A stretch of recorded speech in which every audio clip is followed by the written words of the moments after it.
ভারতকে অসহযোগী দেশগুলোর তালিকায় অন্তর্ভুক্ত করেছে যুক্তরাষ্ট্রের অভিবাসন ও শুল্ক প্রয়োগ সংস্থা আইসিই।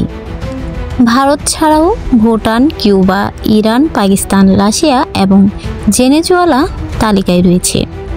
সংস্থাটি জানিয়েছেন এই দেশগুলো সাক্ষাৎকার গ্রহণ, সময়মতো ভ্রমণ নথি ইস্যু করা এবং নির্ধারিত ফ্লাইটে তাদের নাগরিকদের ফেরত নিতে প্রয়োজনীয় সহযোগিতা প্রদান করতে ব্যর্থ হয়েছে।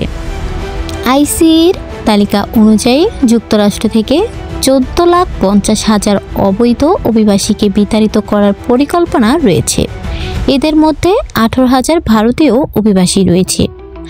সাম্প্রতিক বছরগুলোতে প্রায় 90,000 ভারতীয়কে যুক্তরাষ্ট্রে অবৈধভাবে প্রবেশের চেষ্টাকালে আটক করা হয়েছে। যদিও অনেকে ভারতীয় অভিবাসী যুক্তরাষ্ট্রে তাদের অবস্থান বৈধ করার চেষ্টা করছেন, তবে এই প্রক্রিয়া 2-3 বছর পর্যন্ত হতে পারে।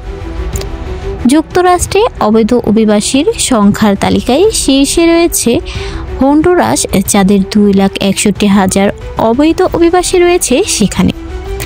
এশিয়ার মধ্যে চীন 37,908 জন অভিবাসী নিয়ে শীর্ষ।